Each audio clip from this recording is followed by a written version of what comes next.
دیکھیے نبی صلی اللہ علیہ وسلم نے فرمایا، بخاری مسلم کی حدیث ہے، تقاتلون الیہود حتی یختبی احدکم وراء الحجر فیقول الحجر یا مسلم ھذا یہودی فاقتلہ ھذا یہودی ورائی فاقتلہ۔ نبی صلی اللہ علیہ وسلم نے فرمایا تمہاری یہود سے لڑائی ہوگی، جہاد ہوگا، یہاں تک کہ کوئی یہودی اگر پتھر کے پیچھے چھپے گا تو پتھر کہے گا کہ اے مسلمان یہ یہودی ہے، اس کو قتل کر دے، یہ میرے پیچھے چھپا ہوا ہے۔ ہر درخت بھی گواہی دے گا، ہر پتھر بھی گواہی دے گا، الا الغرقد، سوائے غرقد درخت کے۔ یہودیوں کا کوئی مقدس درخت ہے جو اسرائیل میں بہت زیادہ لگاتے بھی ہیں یہ لوگ۔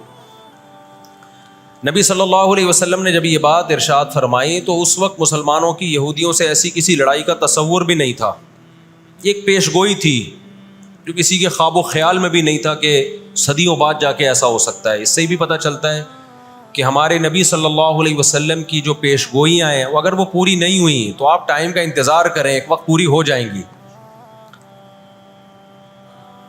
1300 سال تک مسلمانوں کو اس حدیث کا مطلب سمجھ میں نہیں آیا۔ عملی دنیا میں ایمان تو تھا سب کا کہ اللہ کے نبی نے جو فرمایا برحق ہے، کیونکہ یہودیوں سے میں نے بتایا نا لڑائی ہوئی نہیں ہے۔ جب مدینہ سے اور جزیرہ عرب سے ان کو نکالا گیا، یہ دنیا کے مختلف ملکوں میں جا کے آباد ہو گئے۔ اس کے بعد یہ ہمیشہ یا تو عیسائیوں کے زیر سایہ رہے ہیں یا مسلمانوں کے زیر سایہ رہے۔ ان کی لڑائی اگر ہوئی عیسائیوں سے ہوئی ہے، مسلمانوں سے ان کا کبھی ٹاکرا نہیں ہوا۔ لیکن پیغمبر صلی اللہ علیہ وسلم نے کیا فرمایا صحابہ سے؟ تقاتلون، تم لڑو گے، تم سے مراد یہ امت لڑے گی، ایک وقت آنے والا ہے اور ایسی لڑائی ہوگی، ایسی لڑائی ہوگی کہ حتی یختبی احدکم وراء الحجر، کہ پتھر اور درخت بھی یہودی کا ساتھ دینا چھوڑ دیں گے۔ آج دنیا جن حالات کی طرف جا رہی ہے نا، یہ ایسا لگتا ہے کہ اس حدیث کے پورا ہونے کا ٹائم آ گیا ہے۔ ہم جب قرآن مجید پڑھتے تھے، اب بھی پڑھتے ہیں، لیکن جب طالب علمی کے دور میں جب سمجھ کے پڑھنا سیکھا ہم نے،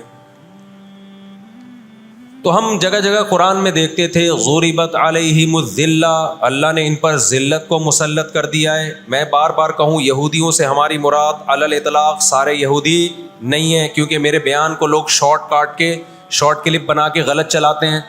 ابھی میرا ایک بیان کسی نے چلایا، میں بیان میں کہہ رہا ہوں کہ عورت اور مردوں کی نماز میں جو فرق ہے کسی حدیث سے اگر ثابت نہیں ہے تو یہ بھی تو حدیث سے ثابت نہیں ہے کہ عورتیں صفا مروہ میں چلیں گی، دوڑیں گی نہیں۔ یہ بھی تو حدیث سے ثابت نہیں ہے کہ عورتیں آہستہ لبیک کہیں گی۔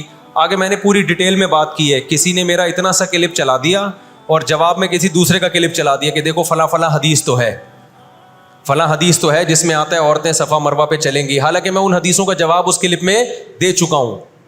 نمبر 1 وہ مرفوع حدیثیں نہیں ہیں، نمبر 2 وہ صحیح روایتیں نہیں ہیں، من گھڑت ہیں، یا تو بہت درجے کی ضعیف ہیں، اس قابل نہیں ہے کہ ان کو دلیل کے طور پہ پیش کیا جائے۔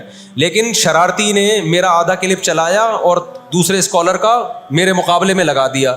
نیچے لوگ کہہ رہے ہیں مفتی کو حدیثوں کا نہیں پتہ اور ان صاحب کو حدیثوں کا پتہ ہے۔ تو آپ کر لیں جو مرضی کرنا ہے، قیامت میں اللہ حساب و کتاب لے لے گا۔ تو میرے کلپ لوگ ادھورے چلاتے ہیں۔ ہمیں اللہ کا شکر ہے، ان لوگ، ہم نہیں کہہ رہے ہم بہت بڑے فنٹر ہیں، یہ جو آج کل کے یوٹیوبرز آ رہے ہیں نا، جو نئے نئے اسکالرز آ رہے ہیں، ان سے قرآن کا بھی الحمدللہ زیادہ پتہ ہے، حدیثوں کا بھی ان سے الحمدللہ زیادہ پتہ ہے۔ ہم نے جن استاذوں سے حدیثیں پڑھی ہیں نا، ان کے 20-20 سال کے تجربے ہیں حدیث پڑھانے کے، اور وہ اردو میں نہیں پڑھاتے، وہ عربی میں پڑھتے ہیں، عربی میں پڑھاتے ہیں، اور اسماء الرجال کے بڑے بڑے علامے ہیں۔ سمجھتے ہو کہ نہیں سمجھتے؟ اور میں نے تو دور حدیث جو کیا ہے نا، دور حدیث ہم نے تو الگ ہی اسٹائل میں کیا ہے۔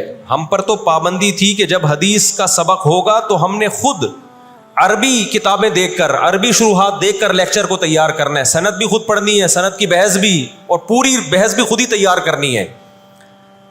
تو اس اسٹائل میں جب انسان حدیث پڑھتا ہے تو اس کی استعداد اور زیادہ بڑھ جاتی ہے۔ آج کل کے جو نئے نئے اسکالر آ رہے ہیں، ان سے کہو کہ بغیر زبر زیر پیش کے نا حدیث کی ایک سند پڑھ کے دکھا دیں، مفہوم تو اگلی چیز ہے۔ تبھی ہم کہتے ہیں سامنے بیٹھ کے جو مسائل حل ہوتے ہیں نا، وہ یوٹیوب پہ کلپ بازیوں سے نہیں ہوتے، ان سامنے بیٹھتے نہیں ہیں لوگ۔ میرے 3 دنیا میں مناظرے ہوئے ہیں، 3، اور تینوں میں الحمدللہ اللہ نے مجھے فتح دی ہے۔ ابھی چونکہ موضوع اسرائیل کا چل رہا ہے، یہ مناظروں کی بحث کرنا مناسب نہیں ہے، وہ میں پھر کسی اور وقت بتاؤں گا۔ لیکن مناظرے کچھ اصول اور ضابطے کے تحت ہوتے ہیں تو ہوگا. بغیر ضابطوں کے کوئی بھی آ کے بیٹھ کے مرغوں کی طرح لڑنا شروع کر دے, اس کو بحث مباحثہ نہیں کہتے, اس کو مرغوں کی لڑائی کہتے ہیں. تو مرغوں کی لڑائی میں ہم اپنے آپ کو نہیں دھکیلتے, ہم ٹرم اینڈ کنڈیشن فکس کر کے بات کرنے پر آمادہ ہوتے ہیں. سمجھتا ہے کہ نہیں سمجھتا؟ تو 3 ہوئے میرے, پھر کبھی بتاؤں گا انشاءاللہ. ابھی تو یہ اسرائیل کا ٹاپک زیادہ اہم ہے ان جھگڑوں سے جو آج کل کے اسکالرس کے چل رہے ہیں. تو بار بار میں کہتا ہوں, میرا کلپ ادھورا چلاتے ہیں نا تو کوئی یہودیوں کے خلاف نہ چلائے. سارے یہودی ایک جیسے نہیں ہیں. ہم اسرائیل کے اگینسٹ ہیں, تو ہماری جو لڑائی ہوگی اسرائیل سے ہوگی. حدیث میں جس یہودی سے لڑائی کا ذکر ہے اس سے مراد بھی کون سے یہودی ہیں؟ یہ فتنہ پرست اور شر پسند یہودی ہیں جو اسرائیل پہ غاصبانہ قبضہ, فلسطین پہ جنہوں نے غاصبانہ قبضہ کیا ہوا ہے. سمجھتے ہو کہ نہیں سمجھتے؟ تو آپ صلی اللہ علیہ وسلم نے فرمایا کہ تقاتلون الیہود, تمہاری جنگ کس سے ہوگی؟ یہود سے ہوگی. دجال کس کا سپورٹر ہوگا؟ بولتے کیوں نہیں؟ ابھی تو دجال آیا نہیں ہے اور آپ نے بولنا چھوڑ دیا ہے. جب آئے گا تو پھر تو اچھوں کی بولتی بند ہو جائے گی. کس کا سپورٹر ہوگا وہ؟ ہاں, میں عرض کر رہا تھا کہ ہم جب قرآن پڑھتے تھے, ضربت علیہم الذلہ, قرآن کہتے ہیں ہم نے ذلت ان کے اوپر دے ماری ہے ان فسادوں کی وجہ سے جو یہ کرتے رہے ہیں دنیا میں, ان فسادات کی وجہ سے. ہم جب پڑھتے تھے ہم کہتے تھے اے اللہ آج تو یہودی ذلیل نہیں ہے. اسرائیل کتنا پاورفل ہے کہ گچی کس کی پکڑی ہوئی ہے اس نے؟ امریکہ کی. ہندوستان کو گچی سے پکڑا ہوا ہے. تو آج تو بڑی عزت ہے. میں نے اپنے استاد سے یہ سوال پوچھا, انہوں نے بڑا معقول جواب دیا اور یہ تفسیر کی کتابوں میں بھی لکھا ہے. دیکھیں آپ یہودیوں کی ہسٹری اٹھا کے دیکھیں نا, ہمیشہ کوئی نہ کوئی ایسا ان پر مسلط ہوا ہے جنہوں نے ان کی شرارتوں کا مزہ ان کو دنیا میں چکھایا ہے. قرآن سے بھی یہ بات ثابت ہے کہ ان کو ان کی شرارتوں کا مزہ, عذاب جو ہے وہ دنیا میں ملتا رہے گا. میں بار بار کہتا ہوں ہٹلر نے بھی ان کو عذاب دیا ہے. ہٹلر سے پہلے بھی اسلامی نہیں بلکہ دنیا کی تاریخ میں بہت سے ہٹلر گزر چکے ہیں جنہوں نے ان کی شرارتوں کی ان کو دنیا میں سزا دی ہے. ہم پھر بھی بتائیں ہم ہٹلر کے حامی نہیں ہیں جو ظلم اس نے کیا, لیکن وہ بھی ان کی شرارتوں سے بیزار تھا. قرآن کہہ رہے ہم نے ان پر ذلت کو دے مارا ہے. دنیا میں بہت دفعہ رسوا ہوئے یہ. اب کیا ہے؟ یہ آخری ذلت ہے یہودیوں کی جو اب کس کے ہاتھوں ہونے والی ہے؟ فلسطینیوں کے ہاتھوں. آپ کو معلوم ہونا چاہیے جب دنیا میں کسی کو بہت زیادہ ذلیل کیا جاتا ہے نا تو پہلے اس کو عزت دی جاتی ہے. کسی کے گلے میں آپ جوتوں کا ہار پہنا دو, یہ بھی ایک ذلت ہے. اور ایک طریقہ یہ 3 پیس سوٹ ٹائی میں آپ اس کو صدارت کی کرسی پہ بٹھائیں اور پھر آپ اس کو جوتوں کا ہار پہنا دیں. بتاؤ کون سی بڑی ذلت ہے؟ یہ دوسری ذلت پہلی ذلت سے بڑی ہے. پوری دنیا میں مار کھانے کے بعد نا اپنی شرارتوں کی وجہ سے آج اللہ نے ان کو ایک تھوڑی سی حکومت دی ہے. ایک چھوٹا سا کنٹری, آپ اگر اسرائیل کو نقشے میں دیکھیں گے تو کراچی بھی بڑا ہے اسرائیل سے. اتنا چھوٹا ملک, اتنا چھوٹا ملک, اور تعداد بھی بہت تھوڑی. اللہ نے انہیں کچھ وقت پنپنے دیا ہے. اللہ نے کہا ٹھیک ہے تم دنیا تمہاری آخری شرارت دیکھ لے, اس کے بعد جو میری طرف سے تم پہ مار پڑنے والی ہے اس کے بعد قیامت تک تم دوبارہ اٹھنے کے قابل نہیں رہو گے. یہ آخری ذلت کا انتظام ہو رہا ہے یہود کا. اور جو فائنل میچ ہوتا ہے نا وہ شاندار ہی ہوتا ہے. کیا خیال ہے؟ سیمی فائنل میں اتنا لوگ دلچسپی سے نہیں دیکھتے, کوارٹر فائنل میں اتنا دلچسپی سے بولو نہیں دیکھتے جو فائنل میچ دیکھتے ہیں. اللہ نے ان کا ظلم پوری دنیا کے سامنے آج جو غزہ پہ جو کچھ ہو رہا ہے پوری دنیا کے سامنے اللہ نے دکھا دیا. 1 منٹ رکھیں اس کو, پوری دنیا کو دکھایا نا اللہ نے کیا کر رہے ہیں. یہ کس طرح سے اسرائیل میں لوگوں کو لا کے آباد کیا فلسطین میں, پھر فلسطینیوں پہ اقوام متحدہ کی 60 سے زیادہ قراردادیں ہیں جس کی اسرائیل دھجیاں اڑا چکا ہے. 60 سے زیادہ قراردادیں, 60 سے زیادہ, جس کو اسرائیل نے ماننے سے انکار کیا ہے. یونائٹڈ نیشن کی بات کر رہا ہوں میں. تو اللہ تعالیٰ ان کو تھوڑا سا پنپنے دے رہے ہیں کہ ٹھیک ہے اس دفعہ سیمی فائنل تم جیت لو, فائنل تک تو پہنچو نا تم, اس کے بعد ہوگا کیا. دیکھو آپ نے سنا ہوگا کہ لاتوں کے بت ہاتھوں سے نہیں مانتے. یہ جو اسرائیل جو کچھ کر رہا ہے نا, اس کا اصل حل مجھے بھی پتا ہے مظاہروں میں نہیں ہے, اس کا اصل حل ہے جہاد. اس کا اصل حل کیا ہے؟ جہاد, جو کہ فلسطینی کر رہے ہیں. میں نے جب لوگوں کو یہ کہا نا کہ اپنے ملک میں پرامن مظاہرے کرو, لوگوں نے کہا لو پرامن مظاہروں میں لگا کے لوگوں کی صلاحیتیں خراب کر رہے ہیں. ہم آپ کو جہاد سے نہیں روکتے, لیکن آپ جہاد اپنے ملک میں کرو گے توڑ پھوڑ کر کے, یا جہاں یہودی ظلم کر رہا ہے وہاں لڑائی کرو گے آپ. تو یہ عجیب منطق نہیں ہے کہ ظلم وہاں ہو رہا ہے, آپ نے اپنے ملک میں توڑ پھوڑ کرنا شروع کر دی, تو اس سے یہودی ناراض ہوگا یا خوش ہوگا؟ وہ تو کہے گا اور اچھا ہے بم دھماکے کرو یار, پرامن نہیں, بہت بموں کے ساتھ کلاشن کوفوں کے ساتھ اپنی کنٹری میں مظاہرے کرو, ہمیں آ کے چھیڑو یہاں پہ. ہم جہاد کے منکر نہیں ہیں, آپ سے زیادہ الحمدللہ جہاد کو مانتے ہیں. لیکن آپ اگر یو کے میں, کینیڈا میں, پاکستان میں, سعودی عرب میں توڑ پھوڑ والے مظاہرے شروع کر دو گے, چاہے غیر مسلم کنٹریز میں بھی, خدا کی قسم اس سے اسرائیل کو جوں بھی نہیں رہیں گی. تو اس وقت آپ جوش سے زیادہ ہوش سے کام لیں. جوشیلی تقریریں کرنے والے بہت ہیں مارکیٹ میں, ابھی نعرے بھی یہاں لگ رہے ہیں, ہم یہ کر دیں گے, ہم وہ کر دیں گے. ان سے پوچھو کیسے کرو گے؟ شام کو گھر پہ جا کے گٹکا کھا کے سو جاتے ہیں وہ.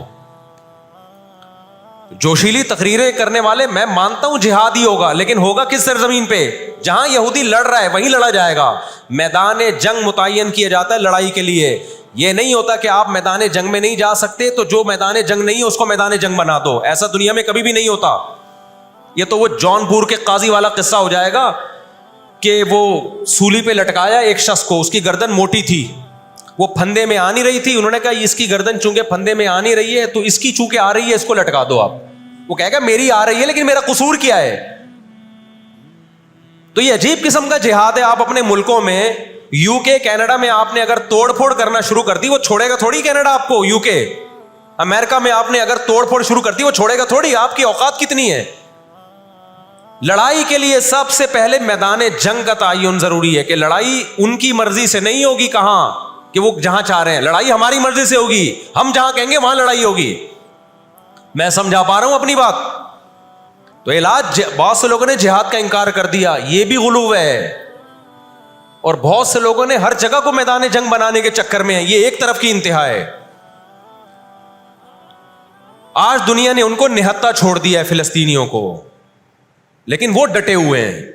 آپ ان کی مدد کر سکتے ہو جہاد کے ذریعے, ضرور کرو. کس نے منع کیا ہے آپ کو؟ اور اگر آپ ان کے ساتھ مل کے جہاد نہیں کر سکتے, نہیں جا سکتے وہاں پہ, تو آپ پھر ان کو جو سپورٹ کر سکتے ہو, ہم راشن پانی پہنچا سکتے ہو تو وہ پہنچاؤ. میں نے پاکٹ ویلفیئر ٹرسٹ کا نام لیا نا, اس میں بھی لوگوں نے اعتراض کیا, لو بھائی ان کو راشن کی ضرورت تھوڑی ہے, ہمیں پتہ ہے راشن سے کام نہیں چلے گا. لیکن جو جہاد ہوگا تو وہاں جا کے ہوگا. یہاں بم پھاڑنا شروع کر دیے, اس سے اسرائیل کی صحت پہ کوئی فرق نہیں پڑے گا. اسرائیل پہلے ہی ان کی سازشوں سے لیبیا تباہ ہو چکا ہے. ایک مضبوط ریاست تھی, عراق کا بیڑا غرق کر دیا. اب وہ چاہتا ہے سعودی عرب کا بھی بیڑا غرق ہو, وہ چاہتا ہے پاکستان کا بھی بیڑا غرق ہو. تو ان بیڑا غرق ہونے سے جو آپ کی ٹوٹی پھوٹی رہی صحیح لنگڑی لولی حکومتیں ہیں, ان کی بھی ایسی کی تیسی ہو جائے گی. اور فلسطینی بھی نہیں چاہتے کہ دوسرے ملکوں میں لڑو, وہ کہتے ہیں لڑنا ہے تو ہمارے پاس آؤ. تو یہ اب جو دنیا جا رہی ہے نا جس طرف, ہو یہ رہا ہے. میں نے آپ کو قرآن کی آیت پیش کی تھی نا, وَكَذَلِكَ نُوَلِّي بَعْضَ الظَّالِمِينَ بَعْضًا. اللہ کہتے ہیں ہم بعض ظالموں کو بعضوں سے پٹواتے ہیں. تو پہلی جو ابھی تک تو ہم نے نا امیدی کی باتیں کی ہیں, مسلمان ممالک شکست کھا کے بیٹھ چکے ہیں, 3 بڑی جنگوں میں شکست ہو چکی ہے. اس کے بعد اب کسی مسلم کنٹری میں اسرائیل پر چڑھائی کی طاقت نہیں. ان کو پتا ہے پیچھے امریکہ بیٹھا ہوا ہے, پورا یورپ. رشیا نے یوکرائن جیسے اتنے سے کنٹری پہ حملہ کیا. آپ نقشے میں دیکھیں, یوکرائن اتنا سا ہے, رشیا کیا ہے, یوں اگر وہ پاؤں بھی رکھ دینا تو کچل دے. لیکن جیت گیا کیا وہ جنگ؟ بولتے کیوں نہیں؟ کیوں؟ یوکرائن اتنا سا ہے مگر اس کے پیچھے کون ہے؟ پورا یورپ ہے, پورا یورپ اس کے پیچھے. یہ جنگ طول پکڑتی جا رہی ہے. رشیا اب تک یوکرائن کو کنٹرول میں نہیں لے سکتے. اور مجھے تو ایسا لگتا ہے, میں کوئی یقینی رپورٹ نہیں ہے, شاید اس جنگ کے پیچھے بھی اسرائیل کی سازش ہو. ان کو پتا تھا کہ ایک ہمارا دشمن ہے سوویت یونین, روس. جب 1956 میں جنگ ہوئی ہے نا, برطانیہ, فرانس اور اسرائیل نے مل کے حملہ کیا تھا مصر پہ, تو دھمکی کس نے دی تھی؟ روس کی دھمکی سے پیچھے ہٹے. روس نے کہا تھا نیوکلیئر اٹیک کروں گا میں, تو پیچھے ہٹ گئے. روس مسلمانوں کی خیر خواہی میں نہیں کر رہا تھا. روس کو یہ تھا کہ جب دنیا کا باپ میں بننا چاہتا ہوں تو تم دنیا کے باپ بننے کی کوشش کیوں کر رہے ہو؟ اگر یہ باپ بن گئے تو اس کو پتا تھا ہماری چودراہٹ ختم ہو جائے گی. تو اللہ ایک ظالم کو دوسرے ظالم سے پٹواتے ہیں. تو آج بھی رشیا, چائنا وہ اسرائیل کے حق میں نہیں ہے. عین ممکن ہے اللہ مظلوموں کی آواز سے ایسے حالات پیدا کر دے کہ اس جنگ میں براہ راست کون کود پڑے؟ سوویت یونین کود پڑے. اور اگر سوویت یونین اس جنگ میں کود پڑا جس کے پورے چانس لگ رہے ہیں, تو پھر یہ تیسری جنگ عظیم کی طرف معاملہ جائے گا. اور اس کے ذمہ دار مسلمان یا فلسطین نہیں ہوں گے, اس کے ذمہ دار ناجائز اسرائیل ہے جس نے ناجائز قبضہ فلسطین پہ کیا ہے. اور پھر دنیا میں جو تباہی ہوگی نا, تباہی ہوگی, وہ میرے اور آپ کے تصور سے بھی زیادہ ہے. کیونکہ اب تلواروں سے یا صرف ہوائی جہازوں سے جنگ نہیں ہوتی, اب سب کے پاس نیوکلیئر ہتھیار ہیں, اب ایٹم بم چلیں گے. آج اگر دنیا انسانیت پہ رحم کھانا چاہتی ہے, آج اگر امریکہ, برطانیہ, جرمنی, فرانس جو دنیا کے لیڈر کہلائے جاتے ہیں, آج اگر یہ چاہتے ہیں کہ انسانیت کو تباہی سے بچائیں, تو ان کو فلسطینیوں کا ہاتھ نہیں روکنا. ان کو کس کا ہاتھ روکنا ہے؟ جو اصل ظالم ہے نا یہودی, اس کا ہاتھ روکنا ہے. فلسطینیوں کے پاس اپنے دفاع کا پورا اخلاقی حق بھی ہے, مذہبی حق بھی ہے, قانونی حق بھی ہے. تو آج اگر یہ اسرائیل کا ہاتھ زبردستی روک لیتے ہیں تو دنیا بڑی تباہی سے بچ جائے گی. اور اگر یہ دنیا اسرائیل کا ہاتھ نہیں روکتی اور اس جنگ کو بند کرنے کی کوشش نہیں کرتی, تو بھائی جو تیسری جنگ کی طرف معاملات جا رہے ہیں, اس کے ذمہ دار یہ لوگ ہوں گے جو دنیا میں تہذیب کے ٹھیکیدار ہیں. یہاں تک بات سمجھ میں آ گئی کہ نہیں آ گئی؟ دوسری بات, ہمیں قرآن و سنت میں اس بارے میں کیا ہدایات ملتی ہیں؟ اللہ کہتا ہے میں نے یہود پہ ذلت کو مسلط کر دیا ہے.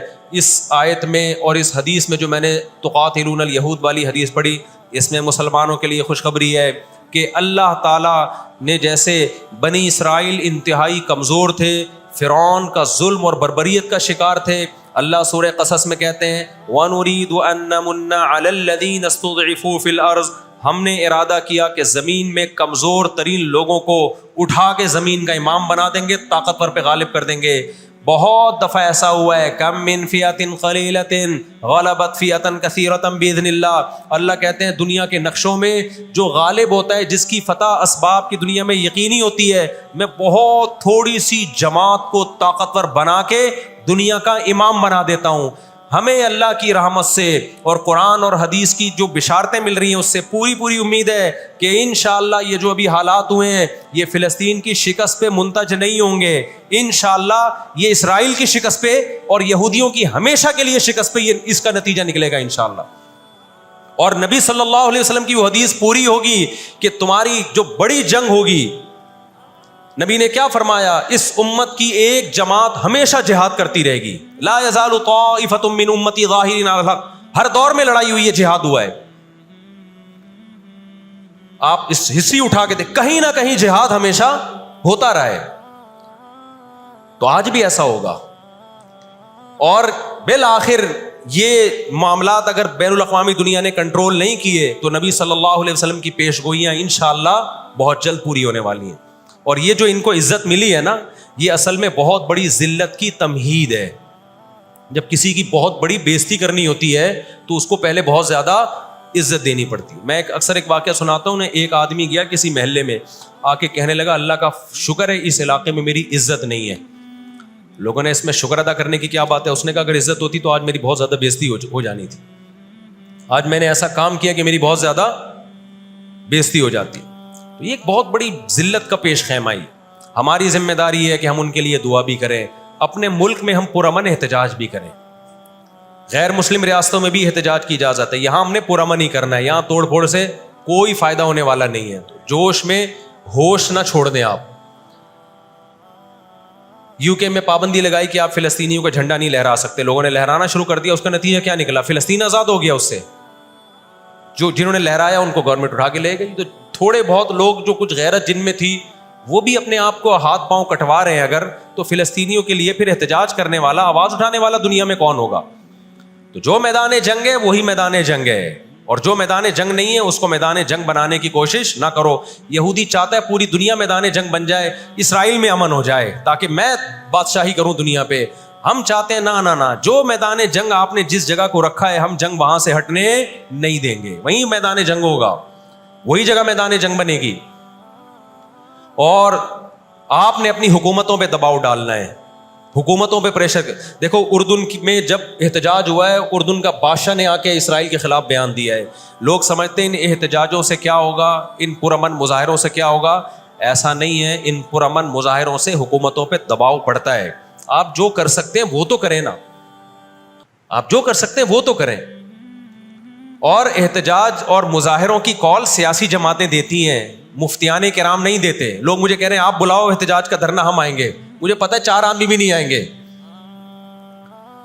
4 آدمی بھی نہیں آئیں گے ہمارے دھرنے پہ. یہ سیاسی جماعتوں کا کام, اور سیاسی جماعتیں بھی کر رہی ہیں, لیکن اور زیادہ کرنا چاہیے. حکومتوں کے کام ہوتے ہیں. سیاسی سطح پہ جو احتجاج جب گورنمنٹ لیول پہ ہوتا ہے وہ پاورفل احتجاج ہوتا ہے اور حکومتیں احتجاج جب کرتی ہیں جب ان کو پبلک کا ڈر ہوتا ہے. تو آپ سوشل میڈیا پہ, فیس بک پہ آپ احتجاج کے ذریعے دنیا کو دکھاؤ ہم فلسطینیوں کے ساتھ ہیں. اس سے فلسطینیوں کو بھی سکون ملے گا کہ دنیا نے ہمیں یتیم اور لاوارث نہیں چھوڑا. اب یہ غزہ کا واقعہ ہونے سے پہلے دنیا نے ان کو بالکل لاوارث چھوڑ دیا تھا. ساری دنیا اسرائیل سے, ہمارے ملک میں اسرائیل کو تسلیم کرنے اور اتحاد کی باتیں شروع ہو گئی تھی. اس جنگ کے بہت زیادہ نقصانات ہوئے ہیں, لیکن اس کا ایک فائدہ بھی یہ ہوا ہے کہ اسرائیل کا ایشو دوبارہ دنیا میں کھڑا ہو گیا ہے. اب اتنا آسان نہیں ہے اسرائیل کو تسلیم کرنا. تو ہم اللہ سے دعا کرتے ہیں کہ اے اللہ ہمارے ان مظلوم بھائیوں کی مدد فرما, اور جو بھی ظالم ہے ان کو ہدایت دے, جو ہدایت کے قابل نہیں ہے اللہ ان کو تباہ و برباد کرے. علماء نے یہ بھی کہا ہے کہ فجر کی نماز میں جو غاصب یہودی ہیں, اسرائیلی ہیں, ان کے خلاف قنوت نازلہ کا بھی اہتمام کرنا چاہیے. تو اس کا بھی موقع ملے تو قنوت نازلہ پڑھنی چاہیے. قنوت نازلہ نبی صلی اللہ علیہ وسلم کی سنت ہے کہ جب کفر کا ظلم بڑھتا تھا تو آپ صلی اللہ علیہ وسلم فجر میں بد دعا کیا کرتے تھے فجر کی نماز میں ان کے لیے. تو اسلام جہاں دعائیں سکھاتا ہے, ظالموں کے خلاف بد دعائیں بھی سکھاتا ہے. اللہ تعالیٰ سمجھنے کی عمل کی توفیق عطا فرمائے.